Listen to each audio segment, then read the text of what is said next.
I grew up in the Washington, D.C. area. And so, like, DC is like many other cities. You can go down one block and you can see a lot of power and wealth. And then you can go over to the next street and you can maybe even see a little bit of poverty. And it's that contrast between those two things that really piqued my interest into finance.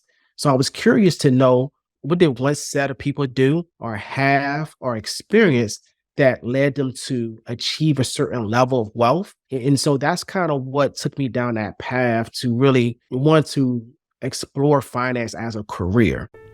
My people, welcome to the Principled Minds podcast, where we bring to you a person or a message to help you uncover the core principles of making your vision for your career and personal life a reality.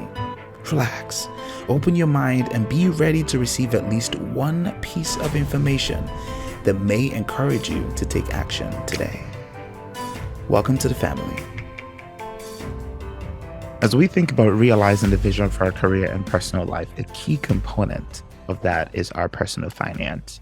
Our guest today is a financial expert with over 15 years of experience in the financial services industry. As the founder and the managing principal of Fedway Financial, which is an independent financial planning and investment management firm, our guest has dedicated his career to empowering individuals and businesses, particularly federal employees, to achieve their financial goals and objectives. On this episode, we explore the mindset of our guest around personal finance and retirement. We discuss what we need to do today to prepare for retirement. We discuss financial benefits of federal government workers here in the United States. We even talk about managing fear throughout our career transitions and so much more. I am super excited for this conversation, and I hope you are too. So join me in this conversation with our guest, Jerel Harvey.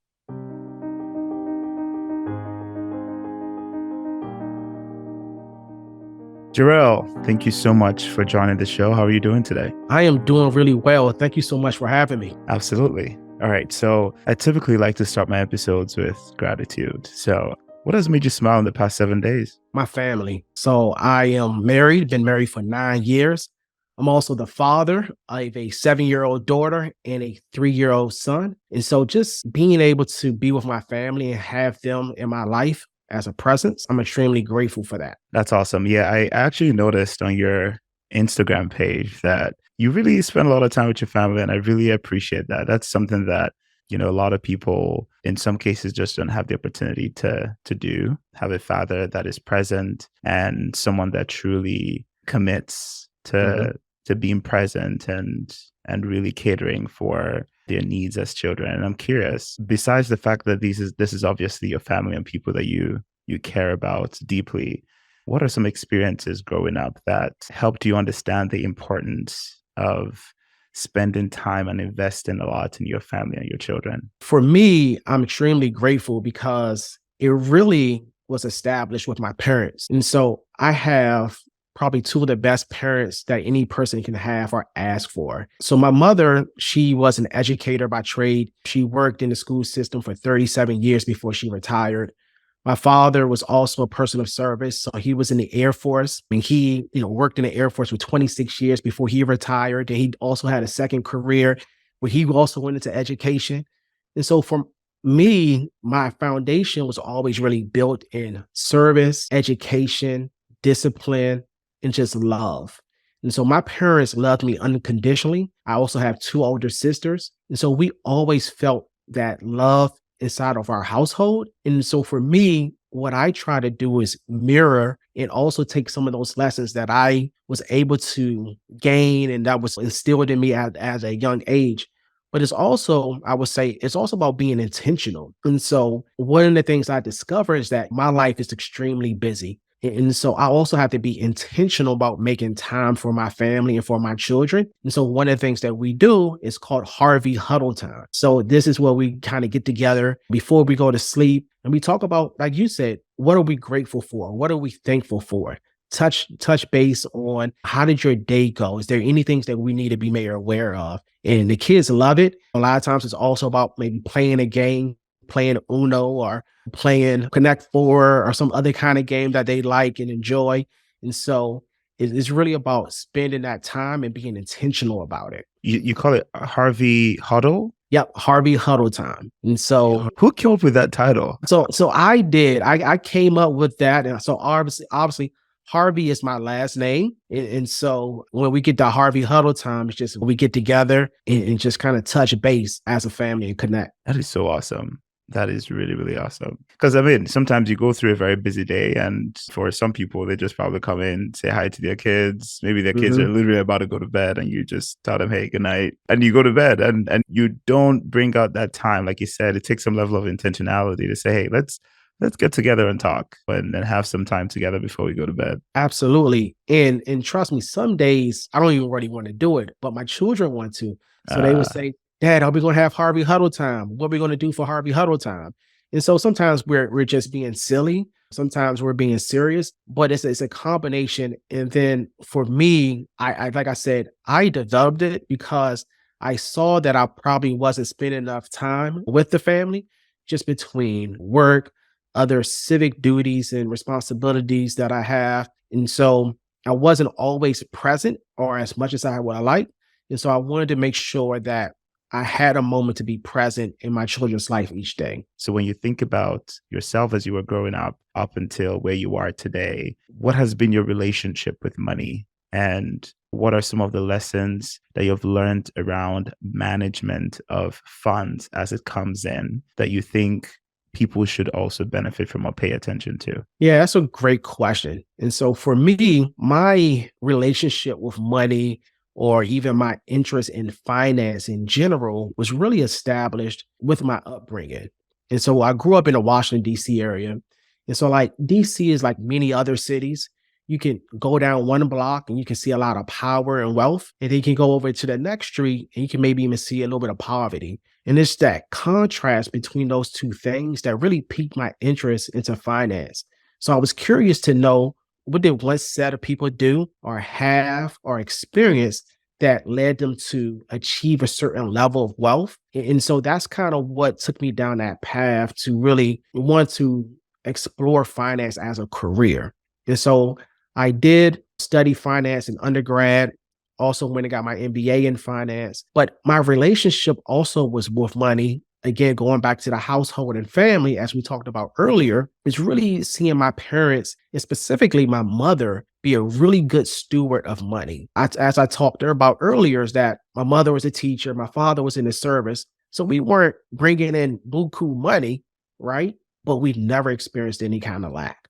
And so I would see my mother at times cutting coupons and doing other different things to save money or to be a frugal shopper. But at the same time, they talked to us about different aspects about money. We didn't necessarily talk about investing per se, but we did talk about saving. And so my parents started a savings account for me early off in life, early in life. I mean, from the time I can always remember, I always had a savings account. And then I was able to accumulate some money. And so even when I went to college, I already had some money in a savings account. And then even from the time my early jobs, I started working, got my first job when I was 14 years old. And so just being a diligent saver and seeing those principles practiced in my household, more so from saving versus investing in other parts of money, I think is what kind of set the tone for me. And you said investing wasn't something that was really spoken about much in your Mhm. family. Why do you think that was? So I just don't think my parents had that experience. So they weren't really investors per se in the market. Both of them were very blessed to have jobs that had pensions. And then at that time, I guess 401ks, when they started their career and other different things, weren't as prevalent. And so they weren't really in that or wasn't exposed to that experience about the other side of building wealth. For them, building wealth is about sustainability, being able to be educated, get a good job, and then kind of retire out of that career was really that path for them versus utilizing perhaps maybe multiple sources of income or multiple sources to kind of really build wealth. I see. I see. When you think about where you believe they are right now, are they retired? I'm assuming they're retired at this point. Both of my parents are retired. Okay. When you think about where they are currently, retirement wise, would you say that what they have done in their earlier life prepared them for where they are today? Or do you think there are some things that they could have done? And if you thought that there are some things that they could have done to better prepare for retirement, what are some of those things? Yeah. Again, that's a really good question. One of the things I will say is that both of my parents and my family, we have been blessed financially. And it Mhm. wasn't because we made the most money, but I think it was because they were smart about how they managed their money. So my parents, they never were the type to go out and buy the most expensive car Mhm. or the most expensive clothes. I mean, they bought their home at an early age, got the house paid off, and I think just really more so, and I talk about people, it's not always about how much you make, but it's about how much you're able to save and being able to manage the resources that you do have. And so I think my parents were really, really good at that. And so now at an older age, they do have multiple sources of income. My father has two retirement income checks. My mother has a retirement income check. They both have Social Security. My father, later on, he did go into the entrepreneurial route and started a business. And so they do have that. And so maybe they learn certain lessons later in life that they didn't necessarily have earlier, or maybe didn't have the capacity to do because they're in a position where they're raising three children. And so some of the things that you may want to do, some of those visions may get deferred to a later point in life. But to your earlier question, what could they possibly have did differently? I always say I think education is a really key component. And so I think the more information that they probably could have had, maybe if they were even took that initiative on themselves, or if somebody also shared that information with them, would have maybe allowed them to do some even things differently. But I still think their path and what they've been able to accomplish is just really phenomenal. That's amazing. I appreciate you sharing that. Now, I want us to talk a little bit about some practical things that folks can do to better prepare themselves for retirement through managing their finances. And you mentioned something very important, education. Obviously, education is very important, but there is so much information out there right now about just money, whether it's money Right. management, retirement, whatever the case may be, that in some cases, for some people, it's going to be a little bit difficult to take what is really important and apply that to their circumstance, because everyone's financial circumstance is different. What will be some of the practical things that you think that anyone can do as they go through the process of preparing themselves for retirement that they can do today to position themselves well, education being one of them? And we can start with, where do you even get the right information, right, that you can then take actions on? Your last word, action, take action on. I think that's the key word, because one of the things I think is the biggest killer to really setting yourself up for retirement is procrastination. And so, what anybody can do is start now.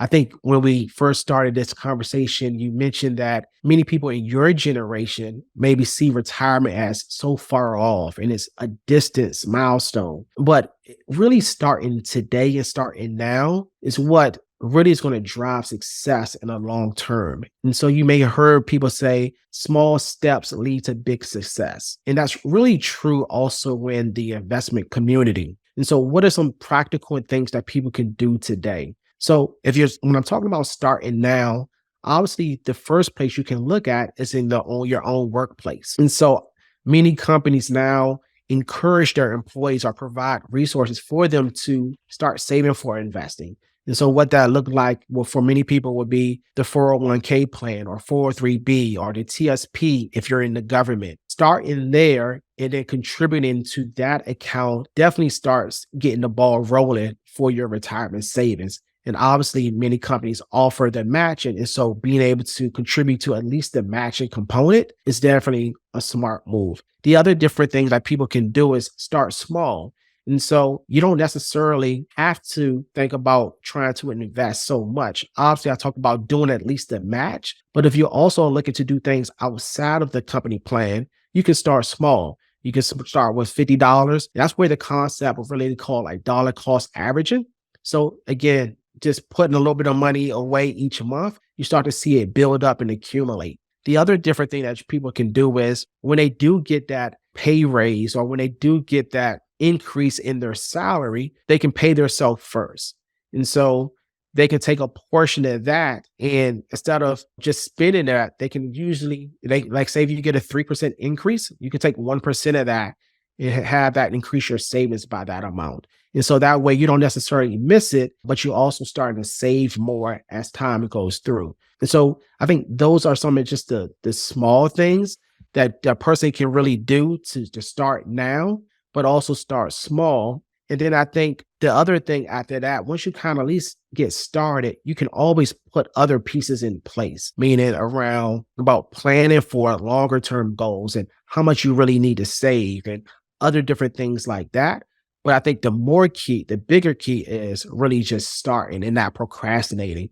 There's obviously a lot of other statistics and graphs that show people who can start earlier and how much they're able to save more just because of compound interest and all these other different factors. So I think that's really the most important thing for people. And don't be afraid about what you don't know. You will get that education as you go in life. Maybe there's other people that you can utilize, whether there are advisors, family members, or other people who you respect their knowledge about money to then share that insight for you. But once you also can kind of figure out what your goals are and what your interests are and what you want to learn about, there's so many different resources out there now where you can really, some of it can be overwhelming for people because there is so much content out there. And so definitely doing from YouTube to other different Google searches, being able to look through multiple people and then being able to find the one that resonates with you the most, I think is probably like, because something what made me resonate with me may not resonate with somebody else. Mhm. And so I think it is about looking out about what your personal goals are and then seeing who you resonate with from an educational point or content point. That's really good. So you mentioned look at your workplace and figure out if they're matching, if what various options that they have for putting aside money for retirement as you receive your paycheck. Dollar cost averaging. So beyond what you do currently with your employee or your employer, see if there are other opportunities outside of that for you to invest. And I think this will be particularly important for those that have their own businesses and do not necessarily work for someone. My question now is, are there specific vendors that you think that people should use outside of their employer that you recommend or you suggest or you personally use that people can also maybe do some research and then determine if that's a good option for them? Yeah, so there are a lot of banks or other financial institutions will allow you to open up accounts, investment accounts, whether it's like an IRA, an individual retirement account that you can open up, or even a brokerage account that you can open up. So you can start at if you want to utilize who you bank with, many of them will Mhm. provide those resources. There's also a lot of other companies like Fidelity or Schwab and other different platforms that are out there that can also be a resource. And then also maybe looking at an advisor. If you're not comfortable with managing the money on your own, look for an advisor who can then provide financial and investment guidance and investment management for you. So those are individuals such as myself who could then be a resource for you. How do you find a good advisor? That's a really great question. I think it's two things. I think one of it is research, and I think the other thing is about relationship. So when I talk about research, I think it is one about doing some research to maybe find an advisor based on what you're looking for that has a certain level of expertise in the area that you're looking for, that also is serving similar clients and similar people like you or that are in your situation. So for me, for example, I work with a lot of federal employees. And so I have a specialized knowledge in federal employee benefits and the different things and situations that federal employees will experience. And so one of the unique things about that is that I'm going to have some knowledge and information that I can share with you or provide insight that maybe another advisor won't in regards to how your federal benefits decide with your other aspects of your life, and look at how those two can be merged to have a holistic plan. And so I say that to say, again, research to find a person who, again, has some of the expertise in what you're looking for. But the relationship piece, I think, is even more important. Like once you really start to guess even call it interview or even get a referral from another person inside your circle who maybe are working with a certain person. But then when you are speaking with that person, what type of relationship do you experience? What type of thing do you, again, it's like with anything, when you kind of, money is personal to all of us, Yeah. right? And so you want to make sure that you're very comfortable with whoever is managing your money for you and who's giving you guidance. Even when I talk about myself and with my clients, there are some advisors who are actional based, meaning Mhm. you only hear from them or work from them when they try to sell you a product or a service, strictly on transaction. However, with me, I'm going to be relationship based. And so what that looks like for me is that I'm going to focus on how can I establish a relationship, know about you. Okay, how are your kids? How are your children? How's the other aspects of your life affecting you to make sure that you see me as a trusted advisor, but also somebody that's in your inner circle who you can trust and depend upon because we establish a strong relationship. Interesting. So, from what I'm hearing, it does sound that some work needs to be done to first establish what it is you want. So, what Unfortunately, are you really yeah. looking for? What are you really looking to gain out Mhm. of working with an advisor, and then using that as a way to then identify the advisor that would be best appropriate for you? Right. And so to elaborate even on some of that. So one of the things that I would say that for many people maybe looking for the compensation model of how that person is paid. And so for me, I am a what we call I have a fiduciary responsibility. My company is structured as whether it's an RIA. So we always have a fiduciary responsibility, which is a higher level of responsibility to our clients that we always have to put their interests first. And so looking at how the company is structured, looking at how they get paid. And so making sure that they are doing things that's going to be in your best interest, opposed to again being transactional based or are doing different products that may be just going to not benefit you, but it's going to pay them a certain level of commission. So I think that's a key aspect to really to look at or focus upon.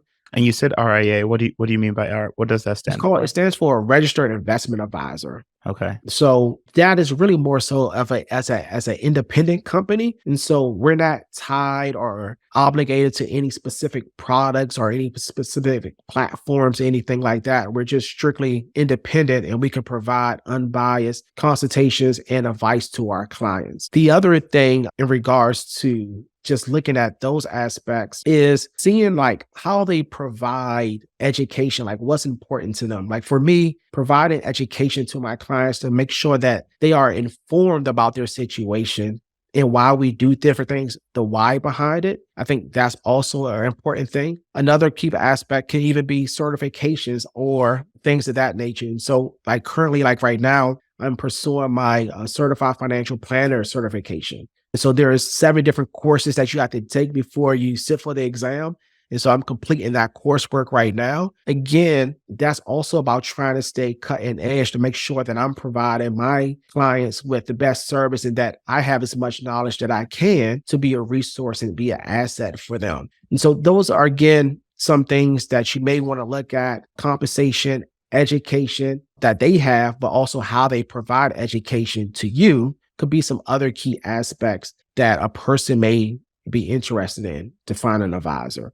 And then the other thing could be what kind of technology or tools that they use. And so, do you have to meet the person in face to face, or do they have tools that allows you to meet with them virtually? Do they have tools that's going to allow them to provide some advanced planning to you and some other different things that you may have access to? So there's a lot of different components, but those are some other different things that may be important to individuals. Out of curiosity, as people work with various advisors that they've never met before, or people that have never met before to help manage their finances, it is almost something natural that personal information is going to be shared. From your perspective, what is it that you do or your company does to protect the information of people when they're being shared with you, and something that you think other advisors are probably also doing, but people don't know? So right now, like obviously, whenever I have an engagement with somebody, I send them my privacy policy. And so they receive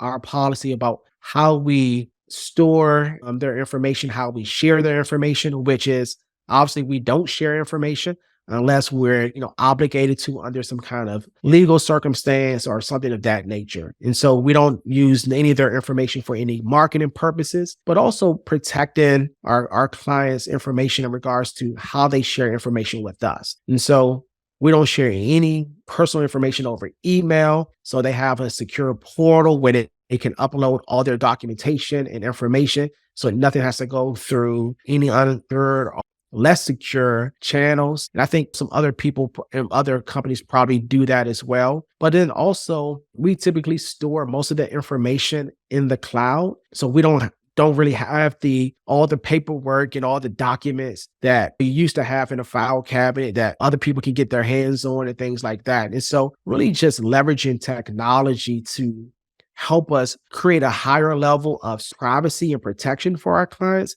is one of the things that we really take serious. Got it. That's helpful. Now, you mentioned that you focus more on federal government employees. So can you talk a little bit more about what you do for federal government employees? And I think after we get that context, it would be helpful to know for anyone listening that is a federal government employee here in the United States or is aspiring to be one, what are some of the financial benefits that they just don't necessarily think about or pay attention to, that from just historically from the people you've worked with? If you could share that context, that'd be helpful, because you'll be so surprised the amount of benefits that exists that people just are not aware of, right? And if people don't tell you or people don't draw that to your attention, it's very likely you'd miss out on opportunities to really create wealth for yourself down the line. So if you could share some context, that'd be great. So in regards to the type of services that we provide to federal employees, number one, we provide financial planning. So financial planning is about really building out a roadmap to help you achieve or accomplish whatever you're looking to do. And so financial planning has a lot of different components to it. So some of it is retirement planning, insurance planning, estate planning, tax planning, education planning, all those different things. And so we making sure, one of the taglines that we use is plan purposely, live intentionally.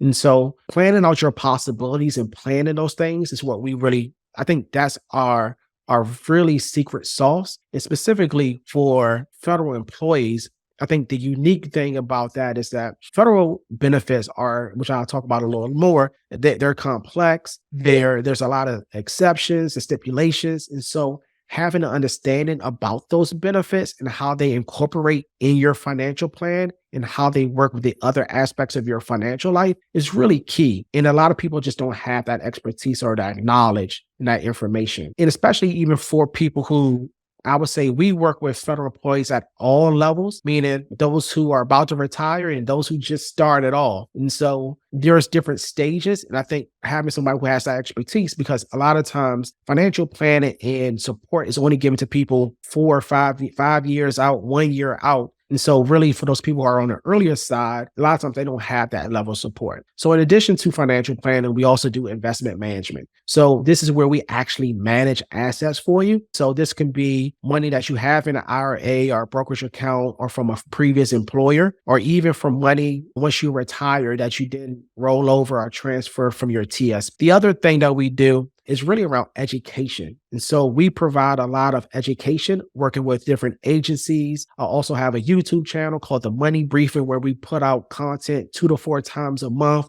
about different topics around retirement planning and federal benefits. And so I say that would be the third piece. So financial planning, investment management, and education. The thing about federal benefits, I think that are really unique and that people should know, is that the benefits side is probably one of the best reasons or one of the driving forces that people go work for the federal government. And so the federal government still offers a pension. And so in the private sector, pensions are somewhat becoming extinct. But so to be able to have a pension that's going to, once you retire, that's going to pay you for the rest of your life. And even if you die, it's going to pay your spouse. If you precede them in death, that's really, really attractive for people. And the government pays into that pension pretty handsomely. So for what you pay into it versus the government, that's a really good benefit, right? To have that resource. The other thing is that from the health benefits. So the federal government pays roughly 75 to 70% of your health benefits. And not only are you able to have your benefits while you're working, but you're also able to keep your health benefits after you retire. So again, this is another thing that's not as common in the private sector. So typically, once you separate from the company or retire from that company, you no longer have the health benefits. But if you what they call retire on an immediate retirement, again using terminology inside the federal government, you can keep that health benefits again for you and your spouse, or you have children under a certain age that can still stay on your policy. That's again a big benefit because again, healthcare or health costs is one of the biggest things that really balloons or becomes a detractor, something that kind of really impacts people as they get older in age. The other thing is even from life insurance. And so the federal government, you can also carry your life insurance after you retire. Some of it may not be as affordable based on the type of insurance that you have. They have different options and things, but at least like the basic insurance, people can carry that. And when you turn 65, you can have it where it then is no other cost for you. And so having a certain level of insurance, even if it just pays for like your burial and other final expenses, can really be a great benefit for families and for those who maybe have other pre-existing conditions where they can't qualify for life insurance on their own. I would say that's just three different ones, and from the pension, the health insurance, the life insurance that people can carry even after they retire or separate from service. Let me guess, you are enjoying the conversation. Well, if that's the case, share the episode with a family or friend. You never know who could be impacted by this conversation. While you're at it, go ahead and subscribe so that you'll be the first to know whenever we release an episode. And take a screenshot of the episode and tag me on Instagram at Principled Mind so that way I will get to know you and also get to know what you think about the episode. All right, let's get back to the show. Now, you mentioned that there are a number of exceptions, which makes government benefits a little bit more complex. What are some of those exceptions that you're referring to? So in regards to what you need to qualify for to receive your these different benefits in the retirement. And so there are certain age and service requirements that you have to meet. Also, for certain classes of employees, like special provision employees, that would be like firefighters, air traffic controllers, things like that. They even have a different set of provisions that are different from them than others that are in the workforce because they have certain age requirements that they have to retire by. There could also be certain provisions that you have to have the health insurance and life insurance for at least 5 years before you retire, in order for you to keep it. And so let's just say if you was on a spouse plan and then you get your own policy and then you decide to retire in 3 years and you've only had it for that amount of time, you won't be able to carry that. And so there's just different rules to be aware of just to make sure that how that works, even in regards to things about how sick leave is used or applied or annual leave is applied. There's a lot of different components that can make people not as aware, but even how their pension is calculated. And so a lot of people may not even know, how is the pension calculated? What factors goes into it? And so different stuff like that. And if I just give like one example, so there's really like 3 components that make up a person's pension, right? And so there's going to be their years of service, there's going to be their high 3 average salary, and then there's going to be a pension multiplier. And so typically that pension multiplier is going to be 1% for people. But it's one thing to just know is that, hey, if I work till I'm age 62 and I have at least 20 years of service, my multiplier increases by 10%. And then that 10% can make a big difference because that's an extra 10% that you're getting for the rest of your life. So just small nuances like that can make a big difference. Are there any myths that you have noticed or you've heard about government and finances? So the government employees and how they manage finances, is there anything that you think you've heard about the benefits that government offers in terms of financial benefits that you think is a myth that people should be aware of? So, I mean, one thing is that just to say like, hey, if I go into the federal government, I'm going to be set for retirement. I mean, that's not totally true. Obviously, if you qualify, you can maybe have a pension, but the pension won't just maybe be sufficient enough or enough income to help you maintain and manage that lifestyle. So you may have your pension, you have Social Security, but then what they call about the three-legged stool, which is the other components, the TSP. So if you're not saving enough in the Sorry, what's TSP, TSP? it stands for Thrift Savings Plan, the government's equivalent to like the 401k plan. And so again, their retirement plan is structured for you to be drawing income from all three sources. Again, those sources being pension, Social Security, and the Thrift Savings Plan, TSP. If you don't have adequate savings inside the TSP, you may find yourself with still an income gap. So just because you have a pension or an additional source, it doesn't mean that you're going to be totally set for retirement, right? And so you still have to take some initiative. You still have to do some planning for that. I think the other, myth is that some people just think like federal employees just want to play it safe, that they're just looking for stability and that steady stream, and that they don't want to take the risk or want to do other different things. So many federal employees that I talk to are extremely entrepreneurial. And so they do rely on the federal government for that stability and that stable check that you can rely on.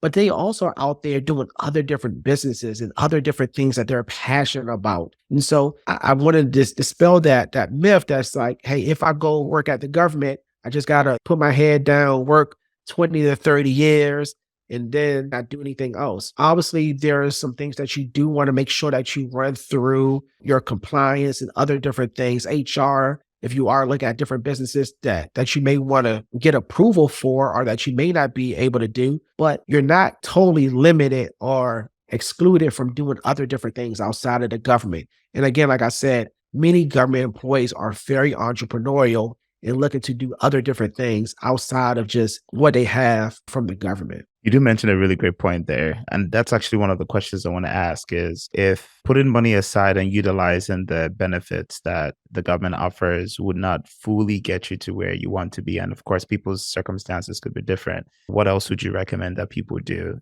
especially federal employees? And you mentioning that there is a possibility for these employees to essentially start their own business or do something on the side, running it through compliance and their HR offices is really good insight for those people that don't know that that's even a possibility. Because you would notice that for some private companies, it's almost frowned upon to have a whole side business that you can do in addition to your job. But I know that there's some companies that can give you that flexibility, provided that it's not a conflict of interest. So you're not offering a very similar service as the company that you're working for. So in government, how are you aware of some of those nuances? I'm sure it's something that HR would be able to give more insight on. But what are some of those nuances that you think that people should keep in mind when they are looking to get opportunities outside of the agency that they're serving? So I will say some of it is really agency specific. And so some agencies are definitely more lenient and open to you having other different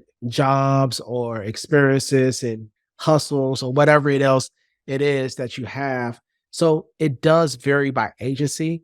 The thing is that, like, as you mentioned, we can't do anything where there is going to create some level of conflict of interest or something that's in the area that you work in or specialize with inside the government. And then you can't also serve the government, meaning like you can't be a government contractor and then work for the government, right? So those are just certain things like that you won't be able to do, but some of it will be. But I've seen people do a lot of different stuff while still being a federal employee. And that was one of the things that really surprised me, because I wasn't expecting that when I first started working with federal employees to see that level of entrepreneurial spirit that exists inside the federal workforce. That's really amazing. And you mentioned really interesting too about federal employees, where coming into that space, there's almost a thought that, oh, people are not doing enough or are not as proactive. And it's so interesting you mentioned the mindset that you're observing through the people that you're speaking with, because it boils down to you as an individual, right? What do you want for your life? And how can you be able to structure yourself and seize opportunities that will position you for whatever success means for you as an individual? So obviously, if you're not into being proactive and you don't have that entrepreneurial mindset, of course, you're going to go in there and be complacent, right? But that's where challenging yourself and developing that mindset to really seek for the opportunities that you believe you deserve to get, and working towards that really makes you stand out. Now, we've talked a lot about your mind, your principle and mindset around money. We've talked about retirement. We talked about benefits that government employees really have access to as they work for federal agencies. I want to talk about how you manage risk, right? Especially when you're transitioning from one career to the other. I do recognize that you've had a number of career transitions. You were once an investment executive at JP Turner and Company. You also worked as a financial advisor for Morgan Stanley from about, I think, 2018 to 2016. Mhm. You were a business consultant for Valley Ridge Partners, and eventually decided to go ahead and start your company. I think based on one of my conversations earlier with you, you did say that your career has had different turns. Mhm.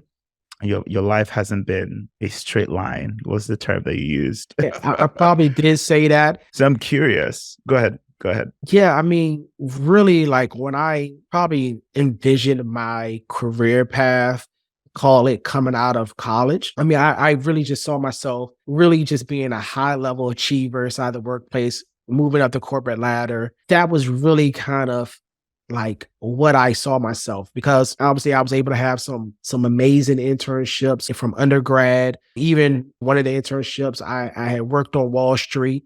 And that was really my plan to go back to work in New York doing that. But call it 2 or 3 weeks after I left my internship, September 11th occurred.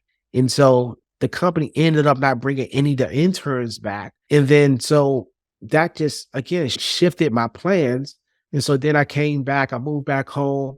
I ended up starting and went to go work for a startup company. Worked there for about 2 years. We know about different startup companies. Sometimes they fail. This particular one did, or let me say, didn't have as much success where they end up having to slow down operations. And so that what really led me to then have to pivot and go to another employer. And really after that, I spent about 4 years and I felt that for me to really take another level in my career, I needed to probably go back, maybe go ahead and get my MBA. And so that's when I then went back, went to UNC Chapel Hill, Keenan Flacker's business school to get my MBA. But then even after I left business school, I just thought it was going to be straight peaches, for my career. And it didn't even turn out like that. Again, my timing is not really good for when I go to school. I graduated, came back out in 2008. Many of us know what was going on in 2008. And I was really, at that point, I was maybe looking at doing something different. I was really passionate about giving back. And so I was thinking about really, and I come from a family of educators. And so I was looking at doing some things with trying to help reform education, right? Going in a whole different path from like my background of finance. And so I went down that path trying to do that for a couple of years, but I felt that tugging to kind of always come back to finance side of business.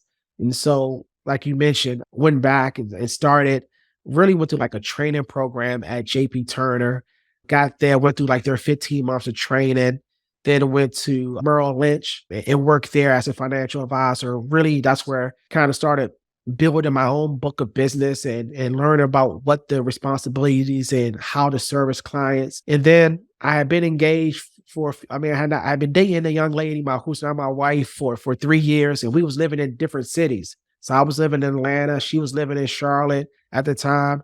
And I was like, about to get engaged. And so after we did get engaged, I moved and relocated to Charlotte to be where she was at.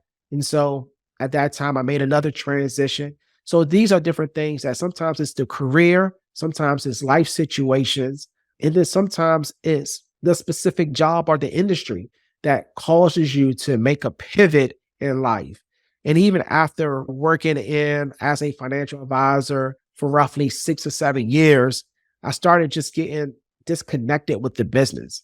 And so what I found myself is that sometimes working with some of the larger institutions, even though they have vast resources and they great places to work for terrific brands and everything, that some of the things that they wanted always didn't align with what I wanted to provide. And what I mean by that is that sometimes it's just really about making the next sale, bringing the next assets in. For me, having that type of responsibility or pressure or whatever focus, I understand there's a certain sales to our job, right? I understand you got to bring in assets. But there were some times where you saw that there was a mismatch of priorities, and that just allowed me to really get disconnected with the business. And so that kind of like when I started to then do business consulting, helping small businesses get access to capital and grow their businesses is what I started to really do. But then again, things take a pivot, right? You get to that, then what COVID happens in 2020 and you find yourself where another different things slow down and other different things shift.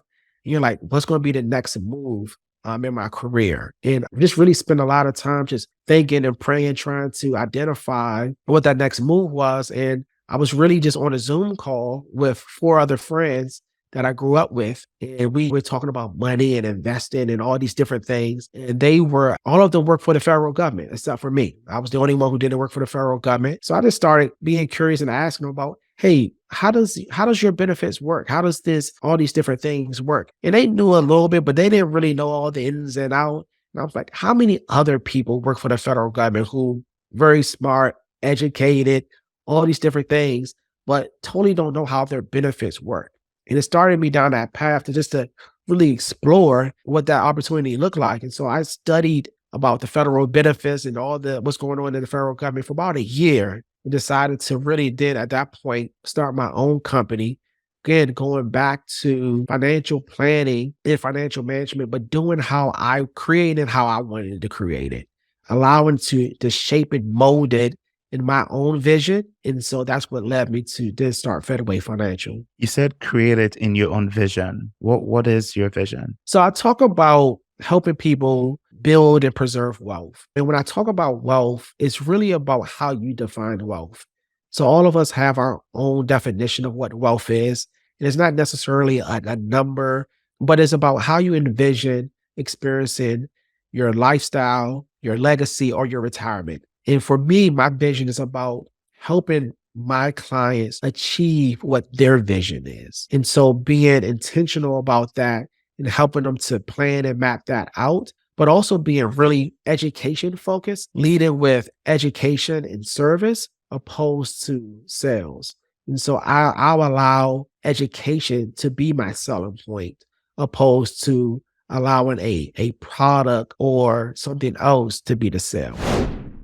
What has been some of the challenges you've faced in your journey to realizing this vision? Because we can define what our vision is, but there are going to be instances where we stumble on just issues and obstacles that will prevent us or delay us from realizing this vision that we have for our personal life, or in your case, for your business. What are some of those challenges and how have you been able to overcome them? Yeah, so I think obviously there's a lot of different challenges, especially when you're starting a business. I mean, obviously capital can be one for some people.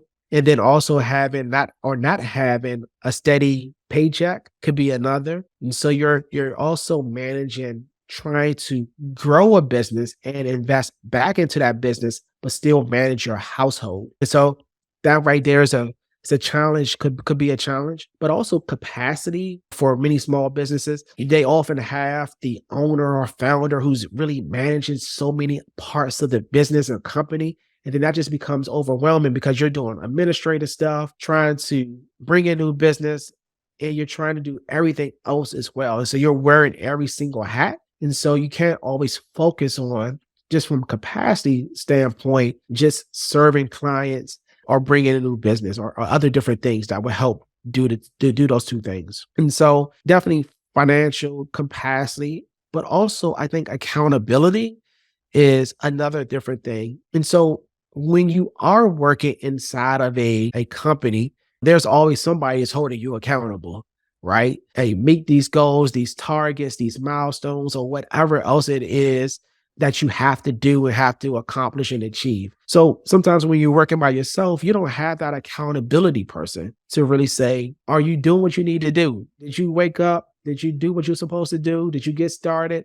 Or did you spend some time lollygagging around today when you're supposed to do other different things? Or Well, have you met your metrics this month? Or have you met other targets? And so that's another thing I think that has to be put in place is just in regards to accountability for people. And then the last thing I would say is process. So one of the things that you have to do is create a process, you replicate it and be scaled. And so if you don't have a process, you're going to find yourself just doing the same thing over and not really being able to streamline some of the tasks and responsibilities you got to do. And so it's important to really create a process to help you, one, do the work that you have to do, but also to kind of move the ball along to make sure that everything gets done and gets done efficiently. That's a really good point. And when I reflect on these challenges, I think one thing that comes to mind is how you can go about turning those challenges into opportunities for improvement for yourself, right? So you talked about accountability. For someone who has a business, how have you been able to maintain that accountability? Are there tricks that you have up your sleeve that has So helped you? So I don't know if there's any specific tricks that I have, but I will say, I mean, part of it is about managing and protecting your calendar, making sure that you do the things that you have to do to be successful, right? I think the other thing for me is trying to find people to hold you accountable, whether that is a friend, a spouse, other advisors or other people, peers that are within your space or in your realm who could then try to keep you accountable for what the work you have to do. And then I think it's also about using some of those struggles or some of those other different things that may try to hold you back as motivating factors. And so when you talk about like mindset, so there's some things that may always be present. There's risk and there's a certain level of fear, especially when you're going out and starting your own business. There's the fear of failure. There's the fear of rejection. There's other different things that can creep up. But how do you respond to that? And how do you keep pushing and how you be resilient in that face of fear that you're worried that you're kind of experiencing? How do you continue to keep moving? And so for me, it could be about also setting some time in the morning to pray or to meditate, to do those things to make sure that my mindset is in the right position, but also doing even about positive affirmations and doing those different things about not only seeing what you want, but speaking what you want, and then also sharing your story to have others to buy into what you want as well. What is one or two pieces of advice you would give your younger self and one encouragement you would give your current self? So one of the things that I will tell my younger self is that there's going to be like, don't be afraid of change. Okay. Change is not always a bad thing. Even rejection is not always a bad thing, because even sometimes when you feel that you have been rejected or even if you feel that you have failed, use those opportunities to then propel you to a different level, right? And so again, for whatever experience that you go through, even if the outcome was not what you expected, find the life lessons out of that to make yourself better. And just because one door, I've had so many times where I thought it was a door closing for me, but it was really helping me get to another door. And being able to be comfortable without knowing the ending of the story is what you have to live through, right? We just don't know how everything is going to end. And you have to be comfortable with the unknown. The other thing that I would say, even for myself, is really about, I always tell myself what I even tell myself all the time, just believe. Just believe, right? So there's also a scripture that I sometimes reference. Within the book of Mark, there was a story. It was a man, his daughter got sick, and he was going to Jesus to ask for him to heal her. And the people came to him and said, don't worry, don't bother him. She's already sick. And then Jesus told him and said, don't be afraid, just believe. And for me, sometimes I have to kind of also replay that in my mind, no matter what's going around externally or other different things within the business. Don't be afraid, just believe. Whatever you're looking to accomplish, whatever you're looking to do, just continue to believe in it and continue to do the work, continue to take those small steps that can lead to big successes every single day. And then if you do that, that's going to give you the outcomes that you ultimately want to to accomplish. What do you do to maintain yourself health wise as you go through your journey as an entrepreneur? What are some of the things that you do to just say, you know what, time to detox, I need to relax? What are some of those things? Yeah, that's also a great question. It's something I probably have to do better with. I will tell you that my wife is constantly getting on me because I don't get enough sleep. And so one of the things I have to be mindful about is getting more sleep because I don't right now probably sleep enough. So I do have to do a really, really better job of that. Also, taking time to exercise. So I will also say that one of the things I haven't been able to really exercise and do some of the physical things that I have done in the past because my body taught me a tough lesson. I'm now over 40 and I thought I could do some of the things that I used to do. And I end up rupturing my Achilles. Oh man. What Yeah, were you earlier doing? this year. Man, I was running and I tried to do a sprint and Ah, I tried it. I took off too fast or too hard and I ruptured it. And it's like, ooh, my body said you got to slow down a little bit. And so again, that's when sometimes when the body tells you or your mind tells you sometimes when you do need to take a pivot or need to shift, right? And so things like that. But I think also for me is taking those moments with the family to where I could get my mind off of that. Maybe watching a TV show with my wife and or a movie or something like that. Those are, I think, the small things that allow me to get away from the work. But then also for me, it's a lot of the social work that I do from a civic standpoint. So I'm a part of several different organizations. I sit on a board. So some other different things that I'm also able to do from a civic standpoint allow me to do some other different things that I'm really passionate about, but also get away from work, but still be able to walk in my purpose and be able to give back. what are two resources you think that people should literally go and purchase or find now to help get them one step closer to in any way achieving any type of financial stability? To achieve any type of financial stability, you Stability, said? yeah. Or at least educate themselves on Oh, that on their journey. yeah, I would say that's really a good question. For some people, I will say, and I don't necessarily subscribe to all his methods, but I do think Dave Ramsey has some things from a good principle standpoint. Again, like I don't totally buy in and agree with every single thing that he does, but he does talk a lot about having an emergency savings and emergency fund and these different steps that people can take to ultimately start to build up. And so he also has like a budget tool. And so I think some of those things can be really helpful for people. Because number one, how you save and spend and ultimately share your money is the critical parts of managing your money, right? And so if you can obviously be able to save and spend it and have a good budget to help your cash flow, that's really important. To have the emergency savings to protect you from the unexpected. So some of those principles that he does, just to look at some of his content, also managing debt can be a good resource.